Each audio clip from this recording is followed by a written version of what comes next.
Okay, so the bacon has sit for 7 days and it's cured there. So the next step is after the 7th day, remove the meat from the bag. And then I got to rinse it under the water in case there's any slimy buildup, because that's, you know, the sugar and stuff does cause that. And then I just lay it out on a wire rack or something with holes in it over top of a cookie sheet so that it can catch anything that drips. And then pat it dry with paper towel. And then sprinkle me some fresh cracked black pepper on it. It says 1 tablespoon. And then I stick it back in the fridge, uncovered, 12 to 24 hours. And that develops the pellicle, which is the tacky coating that you want on it, which is what makes your bacon kind of bacony, I guess. And then after it sits for 12 to 24 hours, I'll do 24 or so, close to. And then I'll just smoke it for at least 6 hours to get it done. Okay, so this is a bag of bacon here. You can see, if I can catch it here, where the fluid has come off of it, where it was massaged around every day and all that there good stuff. So with that, we're going to take it out of the bag and just rinse it off over some running water right fast. Now we do rinse it in cold water because it's cold meat, and that's just how I am about it. Oop, there we go. So anyhow, just give it a good rinse. It's really isn't that, it's not that slimy or nothing. So that's easy enough. So we'll just lay it out now on top of the cookie sheet that I don't have ready yet. So 2 seconds. Okay, so you can see I got it out on this here Holy air frying rack thing, and I put it over top of the cookie sheet that I just took all of the smoked meat off of. And then I'll just lay it out open here. And there you have it. And if I want to develop pellicle this direction, whatever, it don't matter as long as it's down here laying out, and then it'll get rid of the stickiness on it. And now all I gotta do is sprinkle black pepper on it, which honestly, I don't think this one needs it because it's got a lot on it yet. So I might not sprinkle any on this one because it really is covered in pepper. So now at this point, I just tap it or pat it dry with paper towel.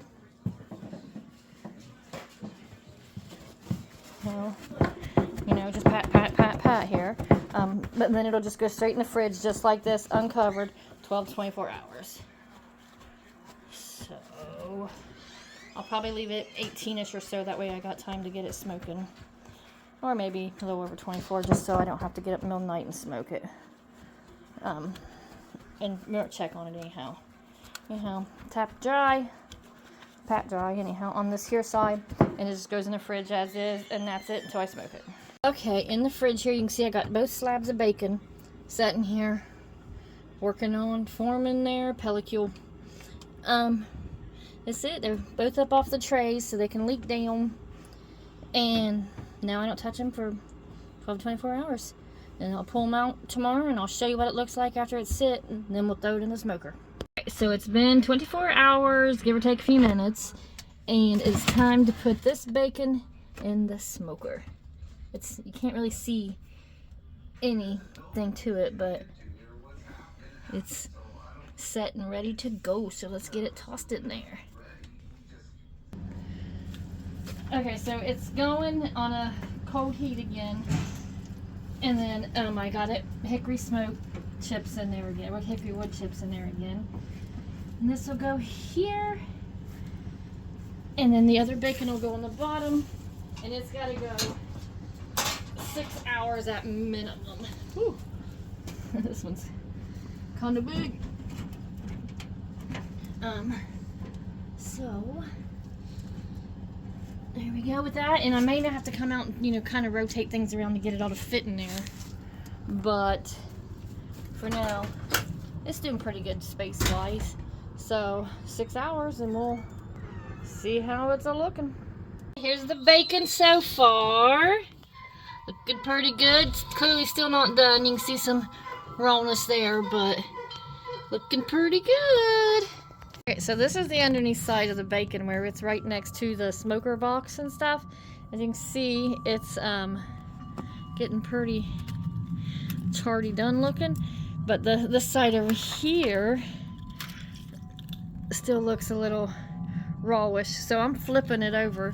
I'm at 143 degrees, so it's got about 20 more degrees to go, think I'm just gonna flip it over and see how it goes. The other one that was up higher is actually way more not done. I just swapped it down to the bottom so maybe it can get a chance at it, because it's pretty wiggly still. But yes, anyhow, everything's just taking its sweet old time in here today. So I'm gonna flip this bacon. I flipped it, now I'm gonna put it down in here, and then I'm gonna close her up, and hopefully 2-3 more hours we'll have it, because I've already been at it for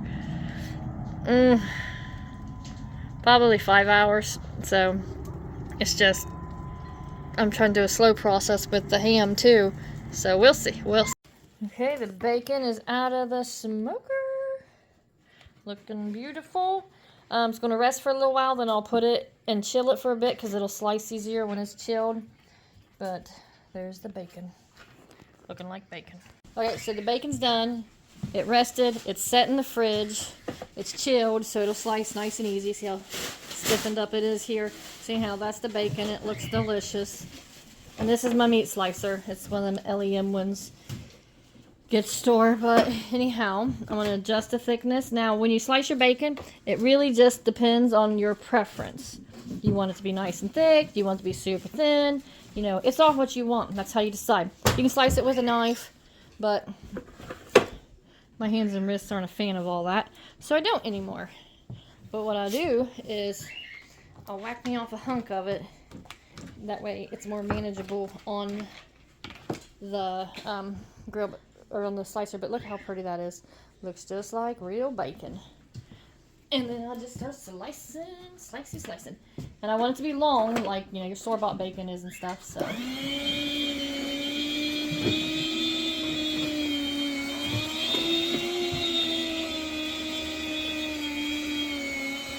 And then when I package it, it'll just literally be a couple, you know, however much is a serving size for my family, which to us is a couple pounds per serving, because, you know, there's a bunch of us. But it's, anyhow, look at this.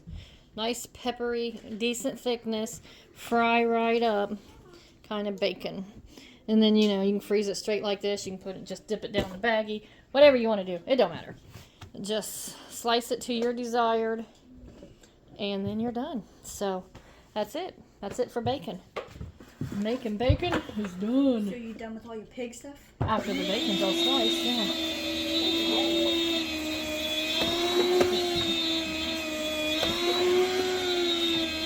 Now, be careful.